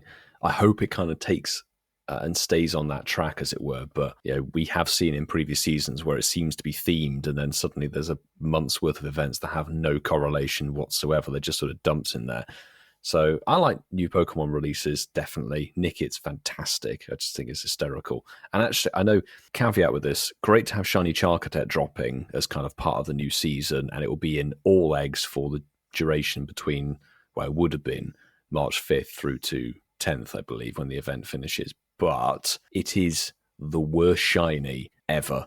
Francesca will back me up on this in the chat. I don't know. Ian, you think are very high you think Plusle's bad. The only thing that changes on Charcadet is the iris of its eye. Yeah, but I've got to say that shiny Galarian Corsa's pretty poor as well. But I haven't seen what that looks like personally. So same. Yeah, but it's evolved ones. All of them are. They're all really bad shinies. Why is that? I don't know. They just decided to screw them over, really. They're awful. But yeah, I mean, they've been done dirty there, the Charcadet. I mean, the evolved forms, it's ridiculous that you can hardly tell. It's so minute. Yeah. That's really poor. But I think it's a year after they were first released, because they were released during the Pokemon Horizons event, which I think was around this time of year as well.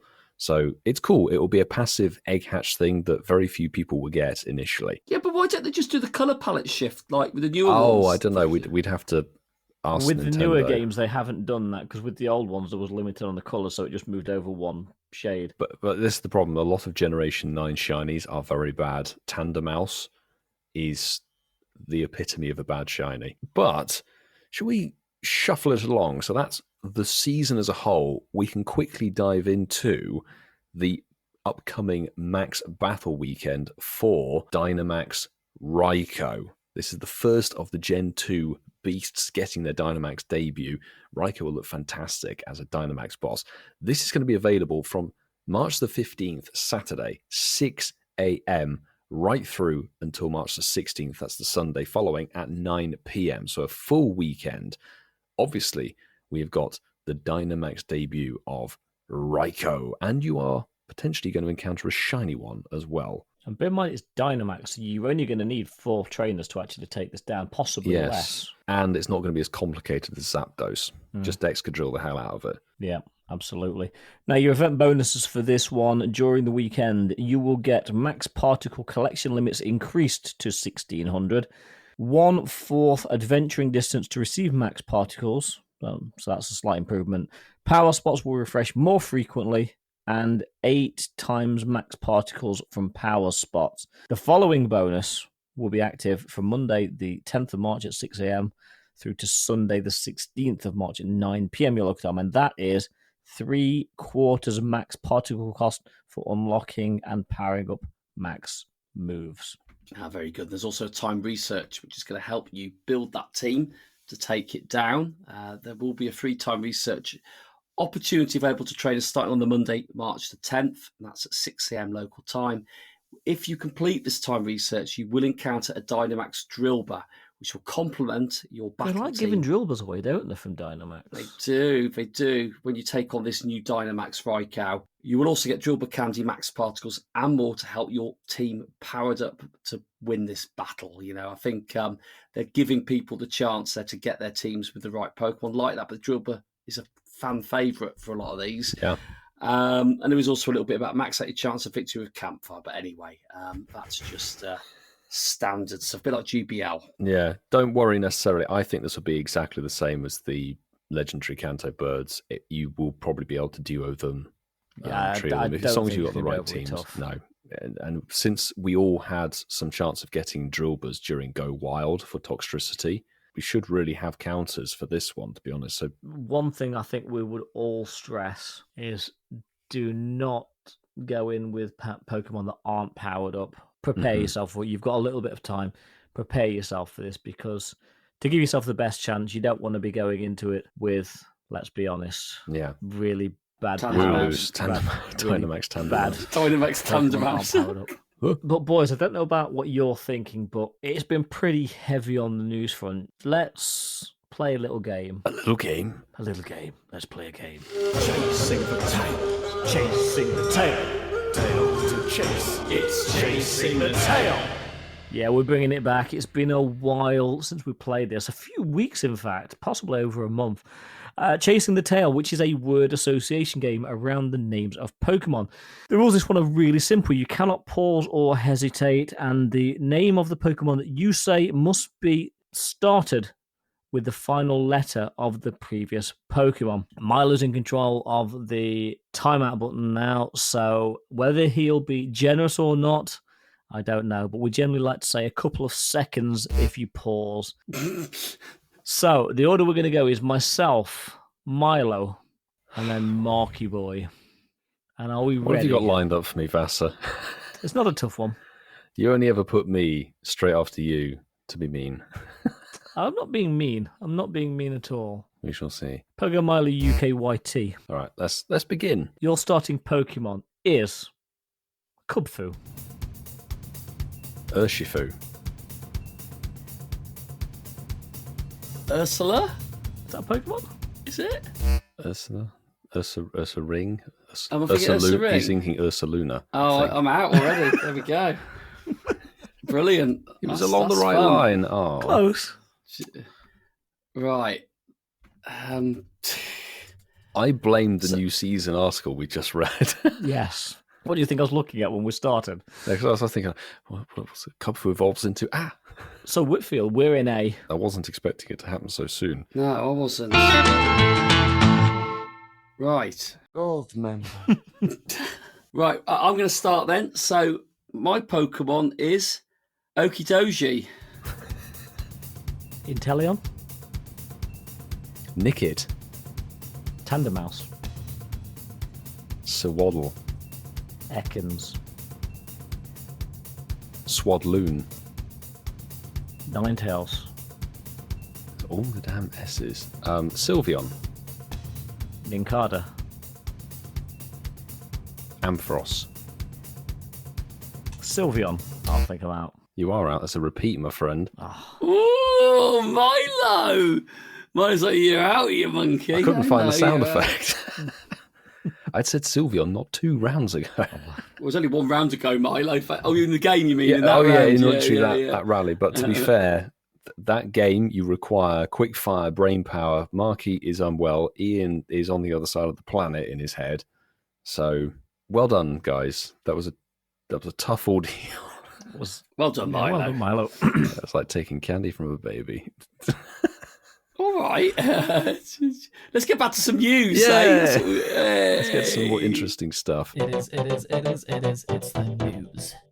Yes, back to the news, and I think Mark's trolling me on this one. Although it is there's a fish on the article. Yes, the Festival of Colours returns to Pokemon Go in 2025. Now, what can we expect? Well, called the Festival of Colours, and we are going to be there will be a colourful surprise around Pokestops when you get close to them. Yay. Now, your event bonuses for this one. Lure modules activated during the event will last for 3 hours. Bruxish Cool. will appear more frequently when trainers use incense.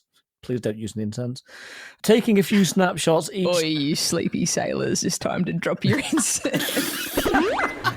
Take a few snapshots each day of the event for a surprise. That's going to be Smeargle.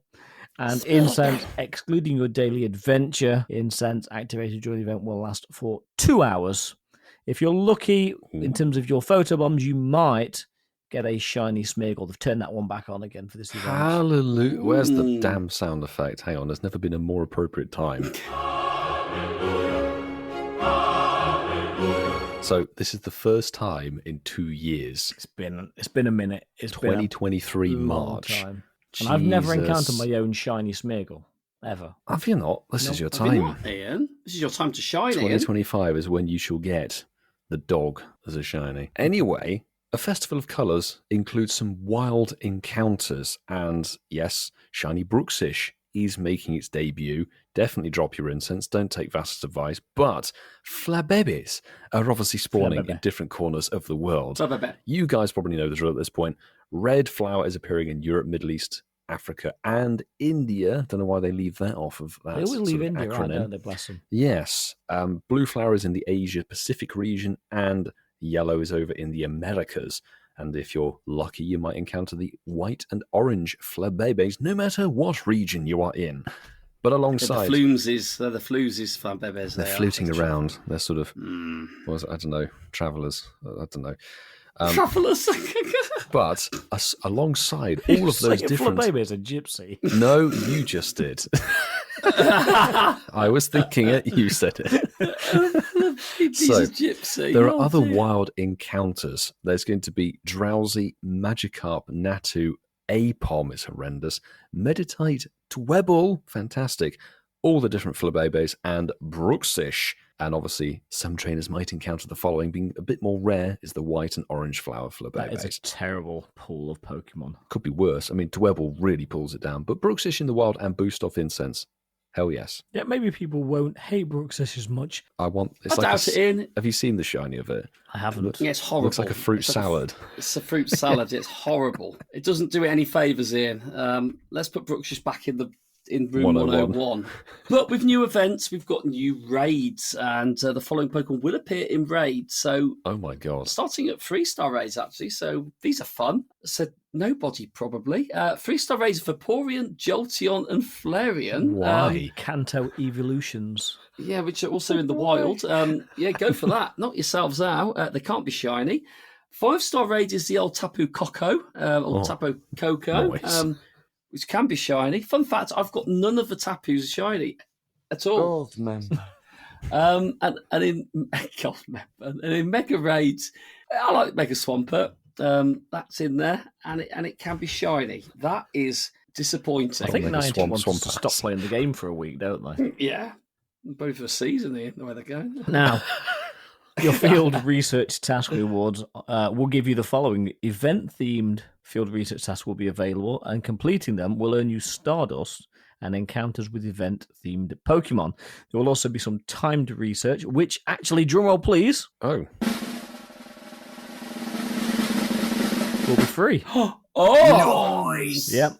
Timed research rewards for this bad boy will include 1 incense, 4 rare candies, encounters with event-themed Pokemon, and more. But please remember, it is timed research, which basically means if you don't complete it by the end of the event, which is 8 p.m. on the 17th of March, you're going to lose it. Don't lose it.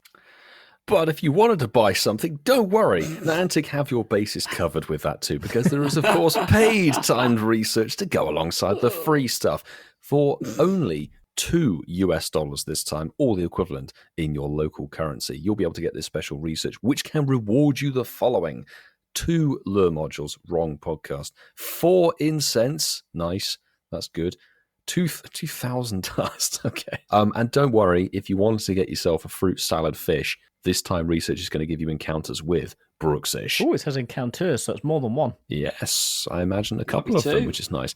Obviously, you can buy this ticket, you can gift it to great friends or hire. You can't get a refund no matter how much you try, and you can only purchase it with real cashola, not Pokecoins. And it is, of course, timed research, so get it completed before March the 17th at 8 p.m. your local time. Otherwise, goodbye fruit salad fish. Oh, and there are going to be showcases. Sorry, nearly forgot that. They exist, same Pokestops, same drill, not tiny. Give it your biggest fish. We did comment that they don't include India on the Flabébé list, but don't worry, because there's actually going to be regional bonuses for traders in India. Wowza. I know. Hey, that's a flipping comeback there, isn't it? We've listened to you. We're going to give you something specific. So regional bonuses will be available for all trainers in India. They will get a branching timed research. That might be you can pick a Flabébé on your list, maybe, who knows? Here we go. 1-star raids featuring Pikachu wearing a Kurta. Is that a Kurta? And 1 additional candy for catching Pokemon in raids. Let's all go to India for this event. What the R.I.P. Milo. Oh, no. That was it. It was enough for him to finish him off. He's Googling what a Kurta is, bless him. A Kurta is a loose collarless shirt of a type worn by people in South Asia, usually with a salwar, choridos, or a pyjama. There you go. He's gone. The boy's gone. What's that all about? Jesus. He's been sucked into an ultra wormhole. Are they back again? Are they a thing again, the ultra wormholes? I didn't think there was, but he appears to have been sucked into one. Hopefully he's back for next week. Let's hope so. Yeah, a bit concerned. That'd be a good name of a band, actually, wouldn't it? The Ultra Wormholes. That could be quite a catchy little band title. But anyway, we will persevere on. And we're going to go to everyone's favourite section of the show. It is Shinies of the Week. Shinies of the week. Yeah, the Ultra Wormhole only takes healthy people as well. They've left the two of us that are battling on to crack on with Exactly. The two wrecks. Two wrecks. Well, I'm going to jump straight into one on X. I referenced this earlier, but it is my man. So bad, lol. In brackets, Ash. Oh, Ash. Oh, Ash. Yeah, that's what I said to him. Oh, Ash. 10 shiny background Zigglyph. Completed, mate. A little cool shade emoji face next to it. Hashtag Pokemon GO Unova Tour and hashtag Shinies of the Week. Yeah, well done, Ash. Well done, Ash. GG's, man. But I fear that may have been eclipsed by the following. Mama Glass 1977 sent this in to our Campfire Shinies of the Week section. So this was my first shiny Kyurem. Not complaining here. And she got the Shundo Kyurem. Now, on the screenshot, I can't see if it's got the background or not, but a Shundo Kyurem is magnificent. But she wasn't finished there. She also said, I'm pretty pleased with this hatch from my first batch of eggs. It's a shiny Bufalon, which is 96%. That is crazy. Look, two great Pokemon there from the Unova Tour. GG's. That's absolutely ridiculous. Right. This is even more ridiculous. This is on Blue Sky, and this is Kitty Serene 42 at Incensed Podcast. Tried finding you all out in the wild last weekend, but unfortunately couldn't. Even saw Milo's golden lure in the morning on Saturday. Maybe next time. Anyway, thought I'd share these with you as I picked up the shiny yesterday. Hashtag Shinies of the Week, hashtag Shundos of the Week. We've got Kyurem Black, Shundo, beautiful, maxed out to level 50, 5206 CP. And also from the LA event, we're out there in LA, they have got the Kyurem White, maxed out to 5206, standard one with the background. Beautiful. Nice. Fantastic. Good stuff. And to round out this week's Shinies of the Week, Poke Evo Keck, Saul Haberfield, Patreon member, sent this one in. Hashtag Shinies of the Week. Caught this from the makeup research. Niantic have seemed to outdo themselves with the 15 mistakes in a week. But I'm not complaining. You shouldn't do, your community ambassador, with this shiny. Yeah. And he got the shiny Thunderous from the research, which, was pretty good. That's pretty good. I don't know the stats on it because it's just the catch screen, but yeah, GG, Sol. You can't complain, Sol. You've got a partner in crime now that splits the responsibility up between the two of you. So, yeah. Nice. Be grateful. But thank you, everyone, for taking part in our Shinies of the Week. We do love that section.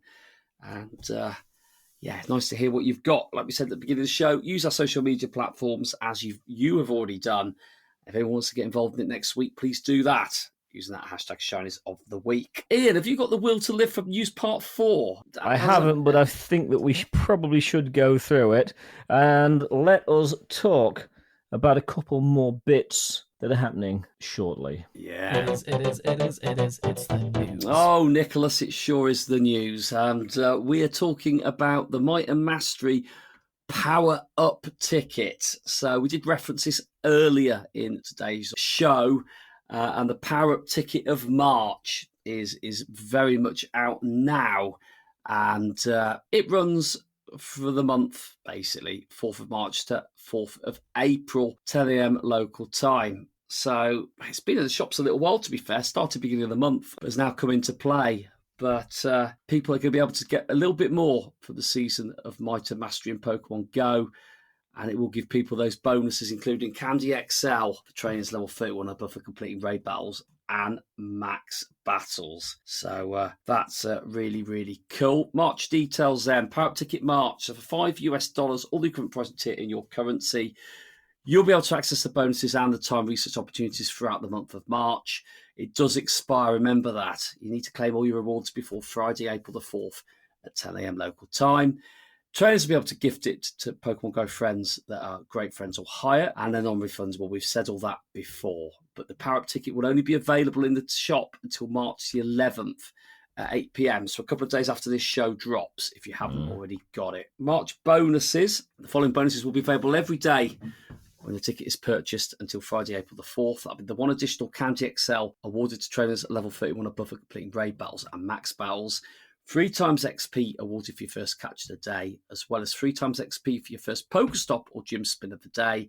50 gifts a day, so that brings back the little bug chase, maybe, if you're that way inclined. And you can receive up to 150 gifts a day for spinning Pokestops and gym photo discs. The Scatterbug Hunt is very much back on, and you can hold up to 40 gifts. Absolutely, mate, in your item bag. And then we've got the power-up ticket, which is the March time research. Again, complete the time research tasks to receive the following rewards. That's 8 premium battle passes, 2 max particle packs, a lucky egg, a star piece, 2 fast TMs, and 2 charge TMs. Wow. There we go, Ian. Is there anything left over on that you want to run through? There really isn't. There really isn't. So let's look at our last bit of news for this week. And this is the Deep Depths event, which sees, you know what, actually, Clauncher. It's a shiny I still need. Same. And that is in this event. So Deep Depths will run from March the 19th at 10 a.m. local time through to Monday, March 24th at 8 p.m. local time. Your event bonuses for this one are half egg hatch distance when eggs are placed into incubators during the event, not before, and the increased chance to encounter and hatch shiny Clauncher. Oh, still need it. Mm-hmm. Yeah, that is definitely one that I need. And we've also got debuts, or debuts, as we like to say it.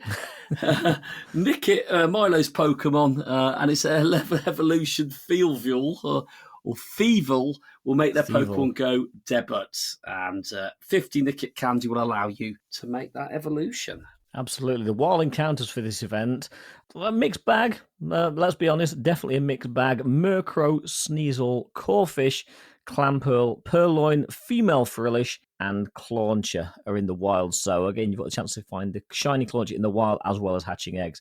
Some trainers might even encounter the following Pokemon, which is the new Pokemon, Nickit. Yeah, looking forward to chasing that Clauncher, to be fair, Ian. But the eggs... Yeah, absolutely. Absolutely. The following Pokemon will hatch some 7-kilometer eggs, and you'll have the increased chance to hatch a shiny Clauncher as well. That is Galarian Corsola, Pawniard, and Clauncher, as we just said. All of them shiny, Clauncher boosted potentially. And Nickit, which can't be shiny. It can't, but it's new.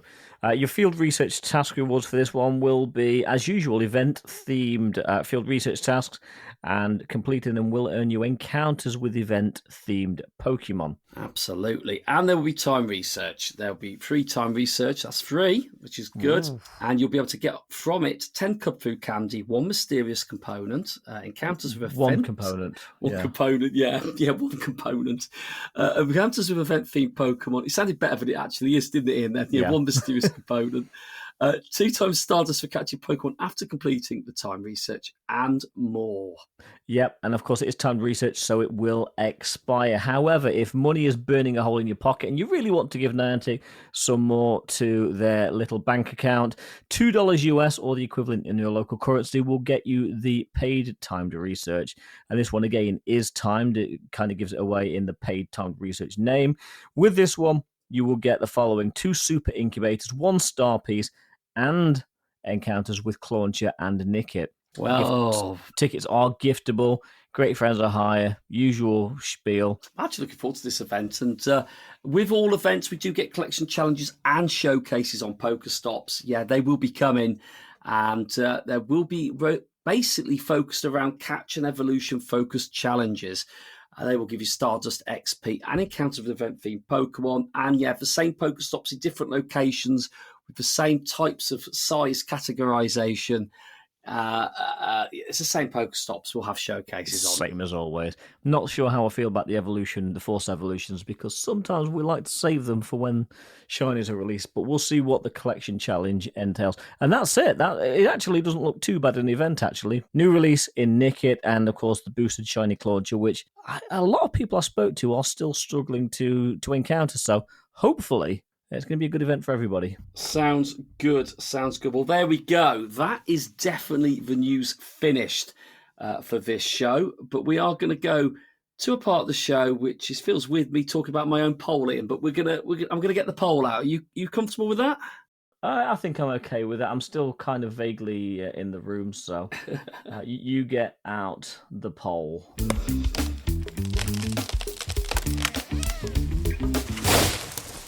Yeah, we did a couple of polls, and the results were quite similar across both of them. So we shared our favourite cartoon characters, and we've asked you which do you agree with the most, and share us your favourite characters. So let's reveal the poll results first. And with 41 people on our X poll, and we had 30 people on our Insta poll. So that's not pretty too bad, cool. actually, for an hour. Yeah. Not too bad at all. But the one winner across both of them is consistent, so that is good. I've averaged them out there across the two for the other positions. Stewie, isn't it? It's going to be Stewie. So let's see, Ian. Let's see. So in third place with an average of 27% of the vote, Stewie Griffin. Oh, the scandal. Whitfield. The scandal. Whitfield. Oh, poor Whitfield. Poor Whitters, as we would call him. It was close, though, Ian, because in second place with 28% of the vote, 1% more, was Eric Cartman from South Park, which means with 45% of the overall vote, it was Bugs Bunny. I did not expect that. I genuinely thought one of the newer cartoon characters will win. But Dax, what do you think to that? Noise. Yeah, I thought he'd like that. And Ian, do you appreciate my little post I did on Insta? That was a good effort, really wasn't good. it? Yeah, Like that. very good. So yeah, there we go. That is the result of the poll. Of course, we had a few comments on our X post. Let's just pick a few of those comments then. I Am Prius has put my choice is the one and only Stewie with a GIF going high and then running Francesco away. working aside with Milo. Of course he is. They are united.